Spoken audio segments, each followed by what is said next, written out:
பாரதி காதலியே கண்ணம்மா கண்ணம்மா, தீராத காதல் நீயே செல்லம்மா செல்லம்மா. கண்ணம்மா கண்ணம்மா, என் வாழின் அர்த்தம் நீ அம்மா. அண்ணே அண்ணே அண்ணே உச்சவேல உடம்புல டச் பண்ற மாதிரி தூங்குது. இன்னுமா பல்ல கட்டிட்டு இருக்கீங்க? என்ன மேடம், ஒரு தூக்கம் முடிஞ்சு போலாம்? இல்ல, இந்த படம் இன்னுமா முடியல? ஆமா, காமெடி தான் பாத்துட்டு இருக்கேன். உனக்கு எப்படி இந்த மத்தியில தூக்கம் வந்துச்சு? உங்களுக்கு வேற வேலை இல்லைங்க? யாருக்கு? எனக்கா? ஆமா, அப்புறம் இப்படி பழைய படத்தை எல்லாம் போட்டு வச்சுட்டு நைட்ல இப்படி பல்ல காட்டிட்டு இருந்தீங்கன்னா என்ன அர்த்தம்? தூக்கமா வருது. லைட்டை வேற ஆஃப் பண்ணாம வச்சிருக்கீங்க. வச்சிருக்கணும். அவன் இன்னும் வரல. வரலையா? சரி, நான் போய் கூட்டு வரேன். கூட்டிட்டு வரியா? வீட்டுக்குள்ள தானே இருக்கா. அதுவும் அவ அத்தை கூட தான் இருக்கா. இதுல உனக்கு என்ன பிரச்சனை? எனக்கு ஒரு பிரச்சனை இல்லப்பா. அவ வந்தாதான் லைட் ஆஃப் பண்ணிட்டு தூங்குவீங்க. நடுவுல என்னமோ பேய் படம் பார்த்து சத்தம் போட்ட மாதிரி பல்ல கட்டிட்டு இருக்கீங்க. அதுவும் ஏதாவது புது படம் பாப்பீங்க, புதுசா ஏதாவது பாப்பீங்கன்னு பார்த்தா பழைய படத்தை போட்டு பார்த்துட்டு இருக்கீங்க. மது, இது படம் இல்லடி, காமெடி. அது என்னங்க, எல்லாரும் பாட்டு கேட்பாங்க, இல்லனா ஏதாவது படம் பாப்பாங்க, நீங்க மட்டும் வித்தியாசமா இருக்கீங்க. மது, நம்ம ஆரோக்கியமா இருக்கணும்னா நம்ம ஆரோக்கியத்துக்கு ஃபர்ஸ்ட் முக்கியம் சந்தோஷம். வாய் விட்டு சிரித்தால் நோய் விட்டு போகும்னு பெரியவங்க எல்லாம் சொல்லிருக்காங்க. நீ ஒரு டாக்டர் தானே, உனக்கு தெரியாதுதான். வாய் விட்டு சிரித்தால் நோய் விட்டு போகும், சரிதான். அதுக்காக இப்படி மிட் நைட்ல உட்கார்ந்து பழைய படத்தை எல்லாம் பார்த்துட்டு இருக்கீங்க பாத்தீங்களா? என் கூட தானே இருக்க, உனக்கு வேற ஆப்ஷனே இல்ல செல்லம். என் கூட உட்கார்ந்து இதெல்லாம் பார்த்துதான் ஆகணும். 11வது நாள் நீயே இந்த மாதிரி காமெடி படம் பார்த்து சிரிக்காம இருந்தா பாத்துக்கோ. இவ வர மாட்டா போலயே. நீ படுத்துக்கோ மது, ஸ்னோ வந்ததுக்கு அப்புறம் லைட் ஆஃப் பண்றேன். இந்த கல்யாணம் எப்படி நடக்குதுன்னு நான் பாக்குறேன்.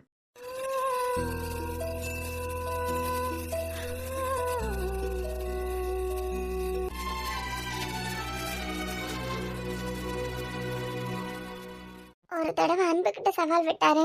கடைசியா என் அன்புக்கு உயிர் போய் உயிர் வந்திருக்கு. மறுபடியும் கல்யாணம் நின்றானு என் கிட்ட சவால் விட்டுருக்காரு. அந்த அங்கிள விட்டு வச்சிருக்கிறதுக்கு காரணமே கம்பெனி விஷயத்துல தானே மோதுறாரு. எனக்கு அவருக்குமான பிரச்சனை. நான் இன்னமும் வளர்றதுக்கு தான் இது எனக்கு ஹெல்ப் ஆகணும். அவனையும் அவனை சமாதானப்படுத்திட்டு சாமியை சமாதானப்படுத்தியிருக்கான். இதெல்லாம் என்கிட்ட இப்படி சவால் விட்டுருக்காரு அப்படின்னு தெரிஞ்சா அரசாங்கம் நினைச்சதை நடக்காம விட மாட்டார்ல. ஆனா நீ ஆசைப்படுறவனே உன்னை வேண்டான்னு தூக்கி எறிஞ்சிட்டான். அப்படின்னா இவெல்லாம் சீன்னு நான் நினைக்க வச்சு இந்த கல்யாணத்தை நான் நிப்பாட்டுறேன். அந்த மனசுல எனக்கு கெட்ட பேர் வர வைக்கிறதுக்கு ஏதாவது வேண்டாத வேலை பண்ணிடுவாரா? எப்பவுமே அது சொல்ற ஒரு விஷயம், நீ எனக்கு மட்டுமே உண்மையா இருக்க பொண்ணு, உன்ன மாதிரி ஒரு பொண்ணை பார்க்க முடியாதுன்னு சொல்லிட்டே இருப்பாங்க. ஒருவேளை எனக்கு கேரக்டரா நல்ல பொண்ணு இல்லைன்னு காமிக்க போறாரா? ஐயோ, தலையே வெடிச்சிடும் போல இருக்கு. அவர் ஏதாவது எனக்கு கெட்ட பேர் உருவாக்கி அது அன்பு நம்பலன்னா மறுபடியும் அன்பு உயிருக்கு ஆபத்து வந்துருமா? இனியா இனியா, என்னடி என்ன யோசிச்சுட்டு இருக்க ரொம்ப நேரமா? அதெல்லாம் ஒண்ணும் இல்ல அத்தை, இனி ஒரு நாள் வரேன் செல்லம். உனக்கு தூக்கம் வரலையா? இப்பவும் விளையாடிட்டே இருக்க?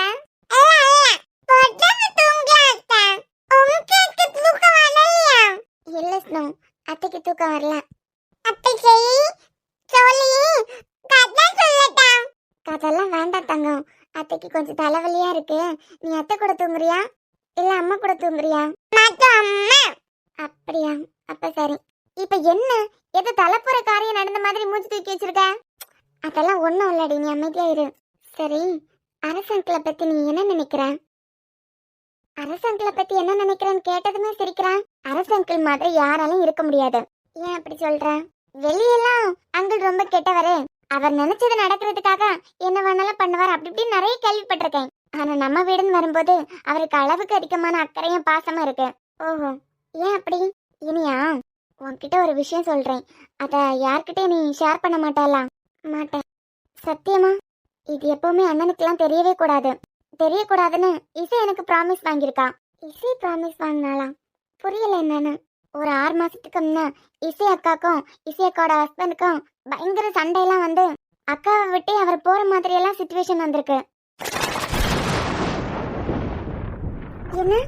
ஆமா இனியா, இசை அக்காக்கும் அத்தானுக்கும் பயங்கர சண்டை வந்து 2 பேரும் பிரியிற அளவுக்கு சண்டை போயிருக்கு. அப்பெல்லாம் நம்மளோட உதவி இசை அக்காக்கு கிடைக்காம தானே இருந்துச்சு. உடனே அவ அரசு அங்கிளுக்கு தான் ஃபோன் பண்ணியிருக்கா.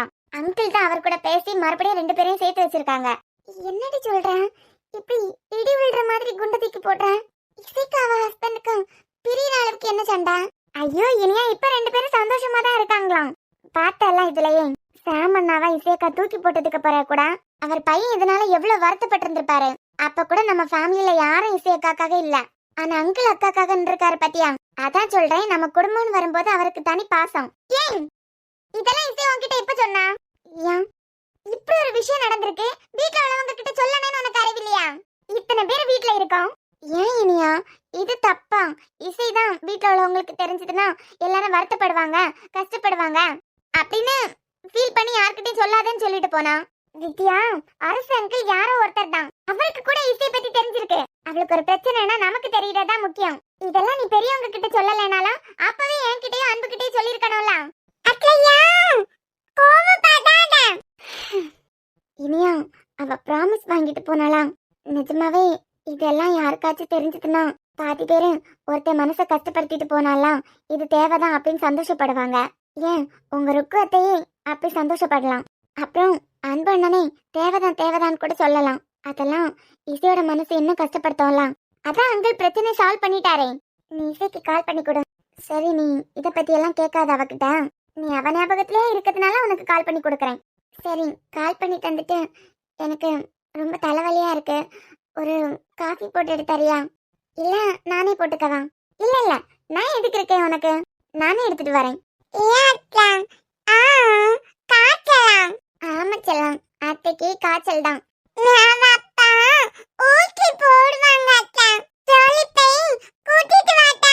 ஊசி எல்லாம் போட வேண்டாம் செல்லம், எனக்கு அத்தைக்கு காய்ச்சல் வந்தா அதுவா சரியாயிரும். நீ மது கூட தான் தூங்குறேனா? நீ ரூமுக்கு போறியா? பாவம் உனக்காக 2 பேரும் வெயிட் பண்ணுவாங்கல்ல. ஹலோ வித்யா.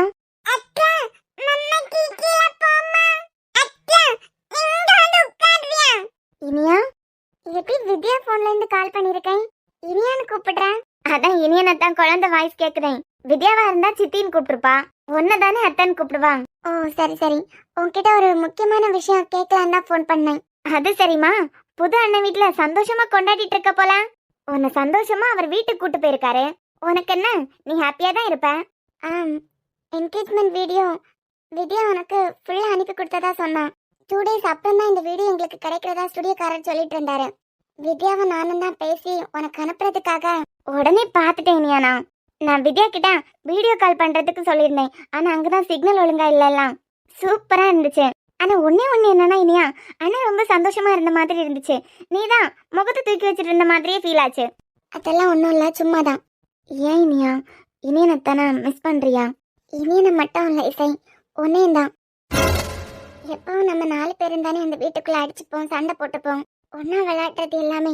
எங்க 2 பேருக்கும் கூட பிறந்தவங்க இருந்ததுக்கு பிறகு கூட எங்க கல்யாணத்துக்கு 2 பேரோட கூட பிறந்தவங்களும் இல்லாம போயிட்டாங்க. எல்லாம் எனக்கு தான் அண்ணன் இல்லாம போயிட்டான். உனக்கு அண்ணன் இருந்ததுக்கு பிறகு கூட உன்னால வர முடியல பாத்தியா? இனியா, எல்லாத்துக்கும் ஏதாவது ஒரு காரணம் இருக்கும், நீ ஃபீல் பண்ணாத. கல்யாணங்கிறது வாழ்க்கையில ஒரு தடவை தான் வரும். அதுவும் மனசுக்கு பிடிச்ச மாதிரி அமைகிறது ரொம்ப கஷ்டம். உனக்கு மனசுக்கு பிடிச்ச மாதிரியே கல்யாணம் நடக்க போகுது. இந்த நேரத்துல தேவையில்லாத மண்ணாங்கட்டியெல்லாம் பத்தி யோசிச்சு டென்ஷன் ஆகாத. அப்புறம் கல்யாண டைம்ல உடம்பு சரியில்லாம ஏதாவது ஆக போகுது. எனக்கே தெரியல இசை, ஏதோ ஒண்ணு என் மனசுல உறுத்திட்டே இருக்கு. 2-3 நாளாவே அப்படிதான் இருக்கு. ஏதோ நடக்க கூடாத ஒரு விஷயம் நடக்க போற மாதிரி. நடக்க கூடாத விஷயம் என்ன நடக்க போகுது தெரியல இசை, ஆனா மனசெல்லாம் ஒரே வருத்தமாவே இருக்கு. இவ்வளோ சாமுக்கு தானே அரசு அங்கிள் பேசி வச்சிருந்தாரு. நான் ஆசைப்பட்டவ தான் எனக்கு பொண்டாட்டியே வரல, அவளோட பொண்ணை என் பையனுக்கு கல்யாணம் பண்ணி வச்சு பழி வாங்க போறதா தானே பேசினாரு. ஒருவேளை இனிய கிட்ட ஏதாவது மிரட்டி இருப்பாரா? என்ன அண்ணனை கொன்றுவேன் மிரட்டின மாதிரி இனிய கிட்டையும் அன்பு அண்ணனை கொன்றுவேன் ஏதாவது மிரட்டி இருப்பாரா? இவ வாயிலிருந்து எப்படி இந்த உண்மையை வர வைக்கிறது? சரி, கேட்டு பாப்போம்.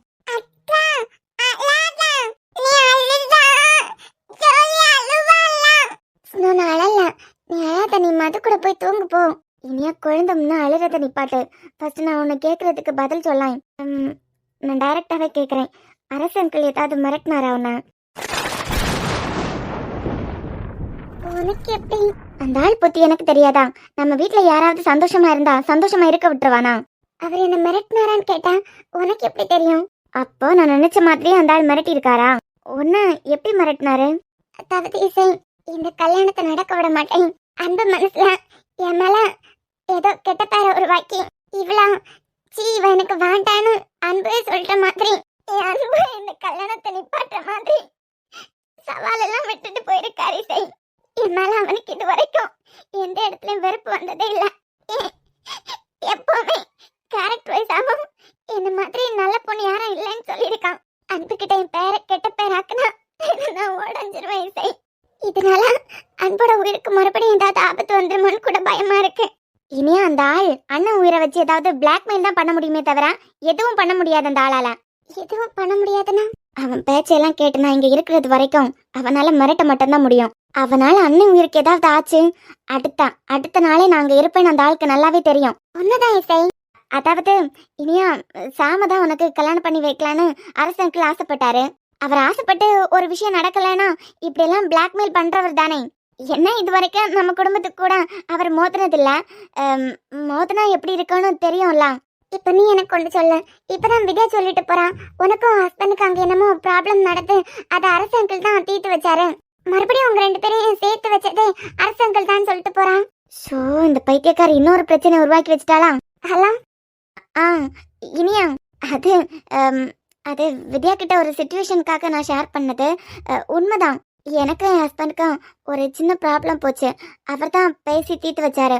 ஏண்டி வித்யா கூட இப்ப ரீசெண்டா தான் உன்கிட்ட பேசிட்டு இருக்கான். நான் அப்பால இருந்து உன்கிட்ட பேசிட்டு தானே இருக்கேன். நல்ல ஒரு ஆளா உனக்கு தெரியல எல்லாம். என் கல்யாணத்துக்கு நீ இல்லைங்கிறதுக்காக நான் 2-3 நாளா உட்கார்ந்து அழுதுட்டே இருக்கேன். ஆனா நீ என்ன ஒரு ஆளா கூட மதிக்கல எல்லாம். உன் வாழ்க்கையில ஒரு முடிவெடுக்கும் போது என்கிட்ட சொன்னது கிடையாது. உன் வாழ்க்கையில ஒரு பிரச்சனை வரும்போதும் யார்கிட்ட எல்லாம் போன் பண்ணி சொல்லியிருக்கேன். அவர் தீர்த்து வச்சிருக்காரு. வித்யா கிட்ட பேசியிருக்கேன்.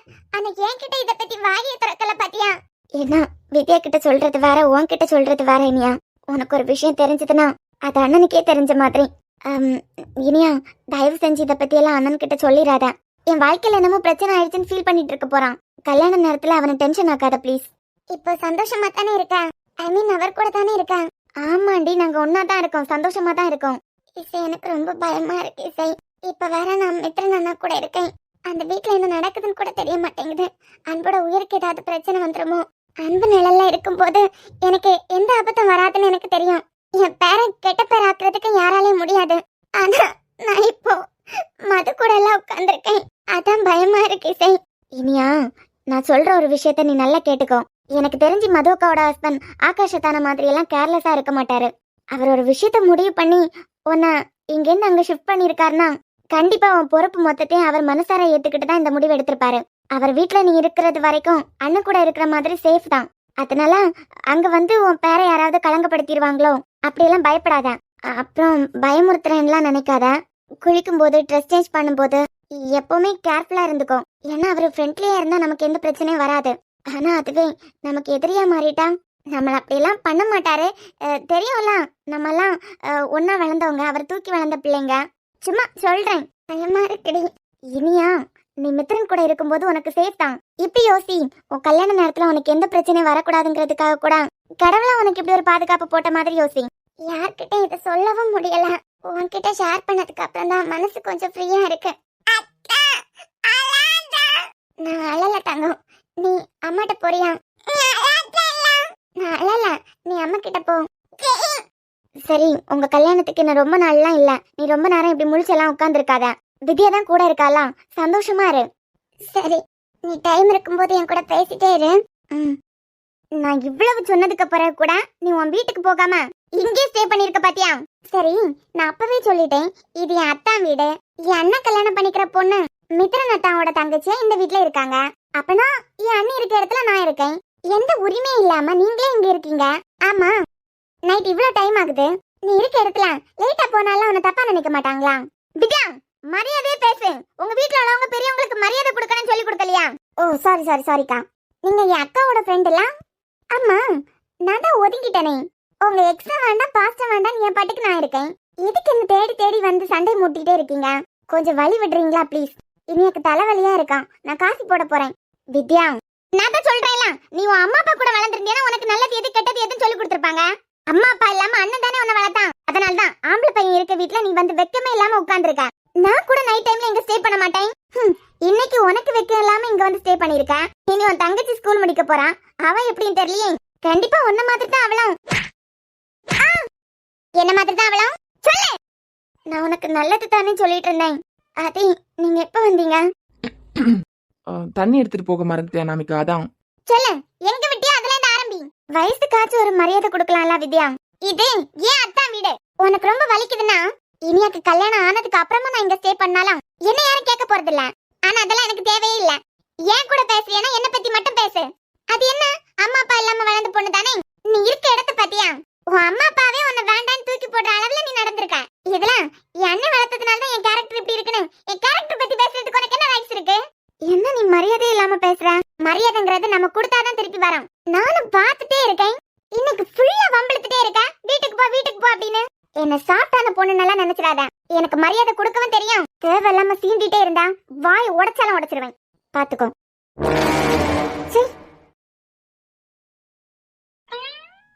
எனக்கு ஒண்ணு மட்டும் தான் புரியல. இவளுங்க 2 பேரும் தானே அடிச்சுக்கிறாளுங்க. எதுக்கு என்னைய பார்த்து முறைச்சிட்டு போறான்? இப்ப இவ வர பக்கம் பக்கமா பேசுவாளே. பாத்தீங்களா அதி, நல்லது தானே சொல்லி கொடுத்தேன். ஆனா இப்படி என்னையே அரைஞ்சிட்டு போறான். அடிச்சது கூட ஓகே தான். வயசுக்காவது ஒரு மரியாதை கொடுக்கணும்ல. உன் வயசுக்கு ஏத்த மாதிரி நீ நடந்திருந்தியன்னா எதுக்கு அடிக்க போறான்? என்ன உனக்கு பிரச்சனை அனாமிகா?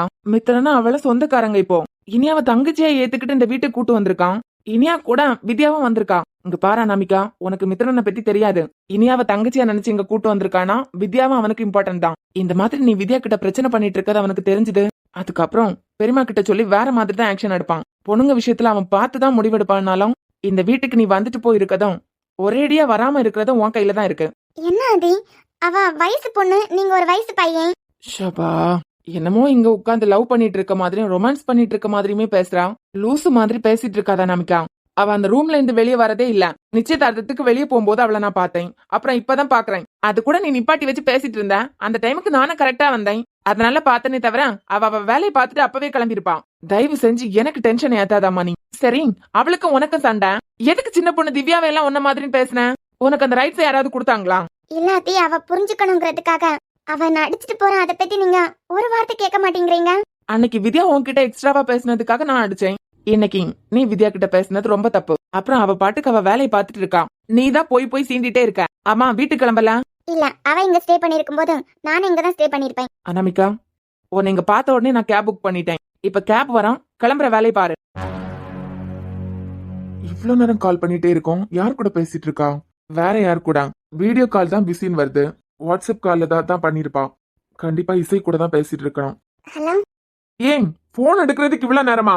நான் இசை கூட பேசிட்டு இருந்தேன். சரி, வாய்ஸ் ஏன் டல்லா இருக்கு? அழமாட்டேலான்னு கேக்குறான். அழுதியா? பைத்தியம், நான் தான் சொன்னேன்ல இங்க உட்கார்ந்து அழுதுட்டே இருக்கங்கிறதுனாலதான் அங்க போன்னு சொன்னேன். அங்கேயே போய் அழுதுட்டு உட்கார்ந்தா என்ன அர்த்தம்? ஒண்ணும் இல்ல, அங்க எல்லாம் சேஃப் தானே. நைட் டைம்ல எல்லாம் தனியா வெளியே போகாதுங்க. கல்யாணம் வர நெருங்கிட்டே வரதுலாம். எங்க போனாலும் யாரையாவது கூட்டிட்டு போங்க. கூட்டிட்டு போகணுமா? சரி, நீ ஒரு நிமிஷம் கட் பண்ணு, எனக்கு ஒரு சின்ன வேலை இருக்கு. ஹலோ அன்பு. ஐயோ, அழலாம் இல்ல, கண்ணுல தூசு விழுந்துட்டு செல்லாம். என்னால அன்பு மாமா உயிருக்கு ஏதாவது ஆபத்து வந்துருமோன்னு ரொம்ப பயமா இருக்கு. ஒண்ணும் இல்ல, நீ அம்மா கூட போய் தூங்கு. இல்ல அத்தை கூட தூங்குறியா? சரி, அப்ப நீ கிளம்பு. அவங்களும் உனக்காக வெயிட் பண்ணிட்டு இருப்பாங்க.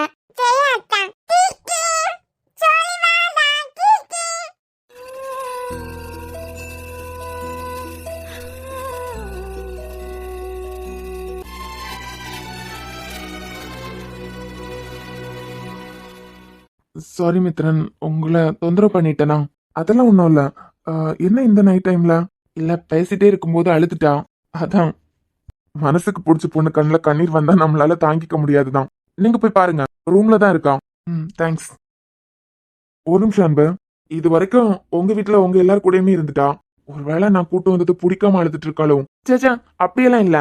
2-3 நாளாவே எங்க 2 பேர் கூட பிறந்தவங்களாம் கல்யாணத்துக்கு இல்ல. அதை நினைச்சு ஃபீல் பண்ணிட்டு தான் இருந்தா. இனியன் தான் உயிரோட இல்ல. இசையாவது வருவா கூப்பிடுங்கன்னு என்னையும் டார்ச்சர் பண்ணிட்டு தான் இருந்தா. அதுல ஏதாவது அவங்க ஞாபகம் வந்திருக்கோம். உங்க கூட இருக்கிறதுக்கு சந்தோஷமா தான் வந்தா. அப்படியா? சரி, நீங்க போய் பாருங்க. அண்ணன் கல்யாணத்துக்கு அந்த பொண்ணால வர முடியாத அளவு என்ன பிரச்சனையா இருக்கும்? ம், இந்த வீட்ல நடக்கிற பல விஷயங்கள் மர்மமாவே இருக்குது. இனியன் என்னடானா 27 வயசுல இறந்து போயிருக்காரு. 27 வயசான ஒருத்தர் எப்படி அவரோட சாவை கணிக்க முடியும்? அவர் ரிப்போர்ட்லயும் ஆக்சிடென்ட்ல தான் இறந்திருக்காரு. வேற எந்த நோயும் குடும்பத்துக்கு தெரியாம கூட இல்ல. எப்படி நமக்கு மெயில நான் உயிரோட இல்லைன்னா கூடன்னு மென்ஷன் பண்ணிருக்கணும்? இது எதேச்சியா நடந்த விஷயமா? நான் உயிரோட இல்லைன்னா உங்க பொறுப்புன்னு எதுக்கு அவர் எனக்கு மெயில் அனுப்பணும்? 27 வயசான ஒருத்தருக்கு அவரோட சாவை எப்படி முன்கூட்டியே கணிக்க முடியும்? இனியா, உசுரே நீதானே, நீதானே, நிழலாவும் கூடதானே, எதுவும் வேணாமே, அழுகிறதுக்கா இங்க வந்தேன்? இனியா, முடிவும் கூடதானே. ஏன் அடிச்சிருவேன்? இனியா, இங்க உட்காந்து அழுதுட்டு இருக்கிறதுக்கு தான் வந்தியா? இப்போ உனக்கு என்னதான் பிரச்சனை? அவளை நான் கூட்டம் அவ வரலன்னா நான் தலை குனிஞ்சுனாலும் உனக்கு பிரச்சனை இல்ல. அப்படியெல்லாம் இல்ல. சரி, நீ இப்படி அழுதுட்டு இருக்கத பாக்கும்போது மித்ரன் என்ன நினைப்பாரு? நீ விருப்பம் இல்லாம அவங்க கூட இருக்கன்னு தானே நினைப்பாரு. நீ சந்தோஷமா இருக்கணுங்கிறதுக்காக தானே உன்னை இங்க கூட்டு வந்தாரு. மது கூட மித்திரன் கூட எல்லாம் இருக்குது எனக்கு சந்தோஷம்தான். சரி, அப்போ உனக்கு வீடும் பிரச்சனை இல்ல, அப்புறம் எதுக்காக அழுதுட்டு உட்கார்ந்துருக்க? நல்லா தான் இருக்கேன். நல்லா இருக்கேன்னு என்கிட்டயே போய் சொல்லாத. என்ன பார்த்ததும் இவ்வளவு உடஞ்சு அழுறேனா ஒன்னும் இல்லாம எல்லாம் இல்ல. யாராச்சும் திட்டினாங்களா? அப்படியெல்லாம் இல்ல. அப்புறம் எதுவும் இல்ல. நான் நல்லா தான் இருக்கேன். என்னன்னு தெரியல, ஏதோ மனசுக்குள்ள குழம்பிட்டே இருக்கு. அதான் இனியா, சாம் சொன்ன மாதிரி கல்யாண நேரத்துல எல்லாருக்கும் வர குழப்பம்தான். ஏதோ நான் தெரியாதவன மாதிரியே நீ இவ்வளவு ஃபீல் பண்ணிட்டு இருக்க. என்ன சொல்லலாம் அழுதுட்டு வர? சபா, ஆக மொத்தத்துல தூக்கங்கிறது ஒண்ணு இல்லைன்னு புரிஞ்சிருச்சு. அவ நிச்சயதார்த்தத்துக்கு எழுத்து போட்டு எல்லா வேலையும் பாத்திருக்கோம். என்ன அழுதுட்டே இருக்கலாம்? எதுக்கு அழகா? நீ கடிச்சியா? இவா ஒருத்தி. ஏதாவது அவளுக்கு பிடிச்சது கிடைக்கலனா இனியாவையும் வித்யாவையும் அடிக்கடி கடிச்சு வைப்பான். ஏன்கிட்டதான் அவ பல்ல கொண்டு வர மாட்டா. எதுக்கு செல்லம் அத்தை அழுதுட்டு இருக்காங்க? நீ கேட்டுட்டு தானே இருந்திருப்ப. அன்பு மாமா பாவம் சொல்லி அழுதாலாம்.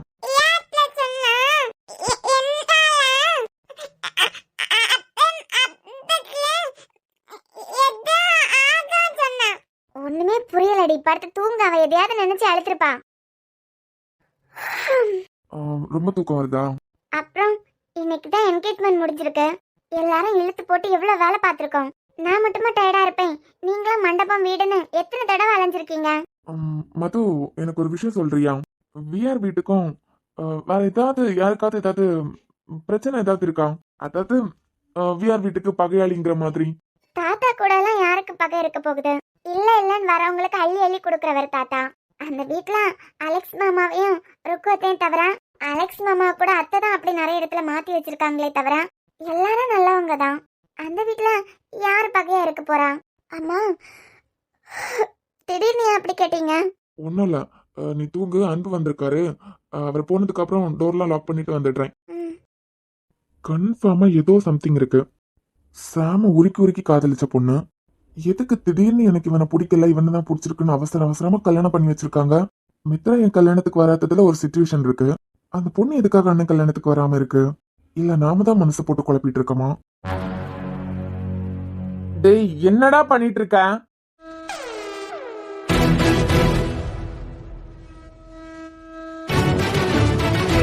டேய், ஒன்னேதான் மச்சான், உன் போனை ஸ்பீக்கர்ல போட்டு பிரியாணி ஃபுல் கட்டு கட்ட போறேன். என்னது, பிரியாணி சாப்பிட போறியா? ஏன்டா டேய், அந்த பொண்ணை இந்தியாவுக்கு வர வைக்கிறதா? அந்த ஆள்கிட்ட வாய்க்கிலேயே கதை விட்ட. அதுக்கான எந்த ஸ்டெப் நீ எடுத்த மாதிரியே தெரியலையே. அட ஆமால, அப்படி ஒரு விஷயம் வேற இருக்கேன். டேய் எருமை, கேட்டுட்டு தான் இருக்கேன். ஆமா, உன் டேடிக்கு தான் ஃபர்ஸ்ட் அட்டாக் வந்ததுல இருந்து வீட்ல பிரியாணி எல்லாம் பண்ண மாட்டாங்களே. 2 பேரும் கோயிலுக்கு போயிருக்காங்க. அதனால நானே கடையில இருந்து வாங்கி ஃபுல் கட்டு கட்ட போறேன். டேய் பிரியாணி பைத்தியம், முதல்ல இங்க இருந்து அங்க பேக் பண்றதுக்கு ஏதாவது வழி பண்ணு. இல்லனா அவதான் வந்துட போறாளே, நான் கிளம்பட்டுமா? அங்கேருந்து பிளைட்ல கால் எடுத்து வச்சா கொன்று வேண்டாவன. அப்புறம் பிளான் தான் என்ன? ஓ மூலமாவே அந்த பொண்ணு இந்தியாவுக்கு வர்றதுக்கு எல்லா ஏற்பாடும் பண்ண போறேன்னு அந்த ஆள்கிட்ட சபதம் விட்டுருக்கேன். ஆனா எனக்கு தெரிஞ்சு இது வரைக்கும் நீ அதுக்கான எந்த ஸ்டெப்பும் எடுத்து வைக்கல. டேய், இப்பதானே நிச்சயதார்த்தமே முடிஞ்சிருக்கு. சோ சோ என் நேரம் இன்னும் வரவில்லை. மவனா நான் மட்டும் அங்க வந்தேன்னு வச்சுக்கோனல சாவடிச்சிட வேண்டாம். Wait wait wait wait. என்ன வெயிட், அந்த ஆளை பத்தி உனக்கு தெரிஞ்சதுக்கு போற கூட இவ்வளவு கூலா இருக்கா? டேய், அந்த ஆளெல்லாம் நீ நினைக்கிற மாதிரி ஒருத்தே கிடையாது. இந்நேரத்துக்கு குருன்னு ஒருத்தன் கால் பண்ணதே அந்த ஆள் மறந்துருப்பாரு. மறந்துட்டு அடுத்த பிரச்சனையை தேடி போயிருப்பாரு. அடுத்த பிரச்சனையா? அந்த குடும்பத்தை பழி வாங்கணுங்கிறதுக்காக இசையை மிரட்டி அந்த ஆளுக்கு அடிமைங்கிற மாதிரி யூஎஸ்ல வச்சிருக்கான். இப்போ என்னடானா இனியாவ சாம்க்கு கல்யாணம் பண்ணி வச்சு அப்படி பழி வாங்கலான்னு யோசிச்சாரு. அதுவும் நடக்கல. இப்ப என்ன பண்ணிட போறாரு? கல்யாண பொண்ணுகிட்டயே போய் இந்த கல்யாணம் நடக்காதுன்னு வெட்டி வீரவசனம் பேசிட்டு வந்திருக்கோம். டேய், அப்ப இந்த கல்யாணம் நடக்காதா? இந்த கல்யாணம் நடக்கலனா இசை இங்கிருந்து போக மாட்டாளா? உனக்கு உன் பிரச்சனை, எனக்கு என் பிரச்சனை. உனக்கு ஒரு குட் நியூஸ் சொல்றேன். கல்யாணம் நடக்குமோ நடக்காதோ, ஆனா இசை இந்தியா வர்றது கன்ஃபார்ம். நிஜமாவாடா? ஆமாண்டா. இசை அங்கிருந்து கிளம்புற அடுத்த ஃபிளைட்ல நீ இந்தியா வந்துடலாம். மச்சான் நிஜமாவாடா? எனக்கும் பிரியாணி சாப்பிடணும் போல இருக்கு. ஆமா, இனியா கிட்ட கல்யாணத்தை நிப்பாட்டுறேன்னு அந்த ஆள் பேசியிருப்பான்னு உனக்கு எப்படி தெரியும்? டேய், அந்த ஆள் புத்தி ஒரு மட்டமான புத்தி. அதாவது நம்ம எல்லாம் ஆம்பளைங்கள்ட்ட மோதி ஜெயிக்கணும்னு பாப்போம். அது ஒரு கேவலமான ஜந்துடா. அதான் இசையை மிரட்டி அங்க உட்கார வச்சிருக்கான். இப்போ இனியாவை மிரட்டின மிரட்டல, ஐயோ என் புருஷன் உயிருக்கு ஏதாவது ஆக போகுதுன்னு அது உட்கார்ந்து அழுதுட்டு இருக்கோம். ஆமா, நீ பழி வாங்குறதுக்காக தானே துடிச்சிட்டு இருக்க. போற போக்க பார்த்தா உன் நோக்கத்தை மறந்து சதா அந்த குடும்பத்தை பத்தியே யோசிச்சுட்டு இருக்க போல. அம்மா, உன் அடுத்த பிளான் தான் என்ன? டேய், நிஜமாவே இந்த ஆள் கல்யாணத்தை நிப்பாட்டிடுவானா? கல்யாணம் நடக்குமா நடக்காதான்லாம் எனக்கு தெரியல. ஆனா கல்யாணம் பண்ண கலங்கப்படுத்தலான்னு கண்டிப்பா யோசிச்சு வச்சிருப்பான். என்னடா இப்படி ஒரு குண்டை தூக்கி போட்டிருக்க? இப்பதான் இசையை காப்பாத்தி இருக்கோம். இங்க பாரு மச்சான், இனிமே இனியாவை காப்பாத்த போனலாம் என்ன அனுப்பி விட மாட்டியே. அதுக்கு வாய்ப்பே இல்லடா.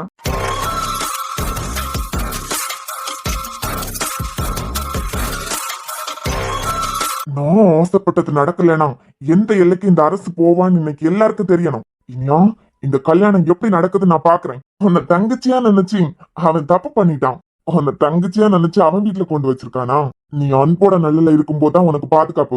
எப்ப நீ வெளியே வந்துட்டியோ இனிமே ஏன் ஆட்டம் தாண்டி இந்த கல்யாணத்தை எப்படி நடத்துறீங்கன்னு நான் பாக்குறேன்.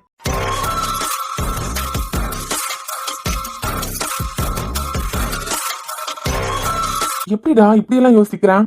மச்சான், இனியாக்கு பாதுகாப்பு அன்புதான். அன்பு நிலையில இருக்கிறது வரைக்கும் தான் இனியாக்கு பாதுகாப்புன்னு அந்த ஆள் நினைச்சிட்டு இருக்காரு.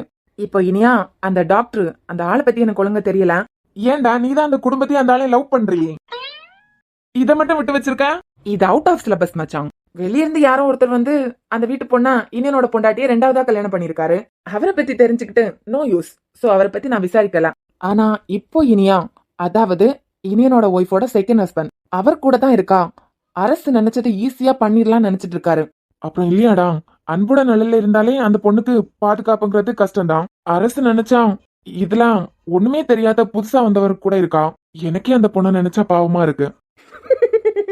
மச்சான், அங்க தாண்டா நிக்கிற நீ. 8 வருஷமா ஒரு பொண்ணை காதலிச்சு அந்த பொண்ணுக்காகவே வெயிட் பண்ணிட்டு இருந்து சென்னையில இருந்து கன்னியாகுமரிக்கு வந்த ஒரே மாசத்துல டாக்டர் மதுமிதா மனசை மாத்தி அவங்க குடும்பத்து மனசை மாத்தி கல்யாணம் பண்ணிருக்காரு. மதுமிதா ஹாஸ்பிட்டல் அவர் ஒய்ஃபுக்கு பிரசன்ட் பண்ணிருக்காரு. அவுட் ஆஃப் சிலபஸ் சொன்னாய், இப்ப அந்த ஆளையும் விட்டு வைக்கல போலியே. இப்படிப்பட்ட ஒரு மனுஷன் டாக்டர் தானே, ஈஸியா மோதிரலான்னு தப்பு கணக்கு போட்டுட்டான். இங்கதான் அந்த கொய்யா மாட்ட போறாங்கிறதே புரியாம லூசு பிளான்லாம் இப்ப நிறையவே போட்டிருப்பான் பாரு. ஆமா, அந்த டாக்டர் பத்தி எதுவுமே தெரியாதுன்னு சொன்னா இப்போ சென்னையில இருந்து வந்தவர்னு வரைக்கும் தெரிஞ்சிருக்கு. இப்பவன் சொல்றேன், அவரை பத்தின கதை தெரியுமே தவிர அவர் யார் என்னன்னு தெரியாது. ஏன்னா அது அவுட் ஆஃப் சிலபஸ் தான். நமக்கு அந்த டிபார்ட்மெண்ட்டுக்கு போக வேண்டாம். ஷபா, ஒண்ணு மட்டும் புரியல மச்சான். நீ அந்த குடும்பத்தை வச்சு அந்த ஆளை பழி வாங்குறதுக்கு துடிச்சிட்டு இருக்கியா, இல்ல அந்த ஆளோட சேர்த்து அந்த குடும்பத்தை லவ் பண்ணிட்டு இருக்கியான்னு தெரியல. அம்மா, இசை எப்ப இங்க இருந்து அங்க கிளம்ப போறான்? அவ அண்ணன் அங்க ரீச் ஆனதும் கிளம்புவா. டேய், அந்த ஆளுக்கு இன்னும் கொஞ்ச நாள்ல கல்யாணம் இருக்குடா. நீ வர இந்த ஸ்டெப்பும் எடுத்த மாதிரியும் தெரியல. இந்த ஷார்ட் பீரியட்ல எப்படி யூஎஸ் வந்து தங்கச்சியை கூட்டு வருவாருன்னு நினைக்கிறேன். இதுல வர இனியாக்கு வர அங்க பாதுகாப்பு இல்லைன்னு சொல்ற. எப்படியும் அன்பு கொஞ்சம் கொஞ்சம் இதெல்லாம் யோசிச்சிருப்பான்ல. நீ யோசிச்சு பாராம், அன்பு இனியா கல்யாண நேரத்துலதான் அரசு ஏதாவது கிரிமினல் வேலை பார்க்கலான்னு முடிவு பண்ணிருப்பான். ஆனா அந்த அறிவாளி பிசினஸ் மேனுக்கு நான் போட்ட சவால் மறந்துருக்கோம். நான் போட்ட சவால் படி கல்யாண நேரத்துல அன்பு யூஎஸ்ல தான் இருந்தாக்கணும். அன்பு இருக்க இடத்துல இனியா இருந்தா இனியாவை கலங்கப்படுத்த முடியாதுன்னு அந்த ஆளுக்கு நல்லாவே தெரியும். ஆனா அந்த மக்க மண்டையனுக்கு தெரியலடா, அன்பே யூஎஸ்ல தான் இருப்பான், நான் அப்படிதான் சவால் விட்டுருக்கேன் அப்படின்னு. அன்பு வீட்லயும் இருக்க மாட்டாரு. அந்த நேரத்துல இனியாக்கு பாதுகாப்பு அந்த டாக்டர் தான். அம்மா, அந்த டாக்டரோட பேர் என்ன? பேரெல்லாம் நமக்கு எதுக்குடா? நமக்கு எதுக்குன்னு தெரிஞ்சு மொத்த குடும்பத்தையும் லவ் பண்ணிட்டு இருக்கடா நீ. சரி, அடுத்த பிளான்? அடுத்த பிளான், ஆடு கூடிய சீக்கிரம் என்ன தேடி வரப்போகுது. யூ மீன் அரசு? அரசு எதுக்குதான் மறுபடியும் ஒன்ன தேடி வரணும்? சம்பந்தப்பட்ட பொருள் இந்தியாவுக்கு வரப்போகுதுன்னா ஆடு என்ன தேடி வந்துதானே ஆகணும்.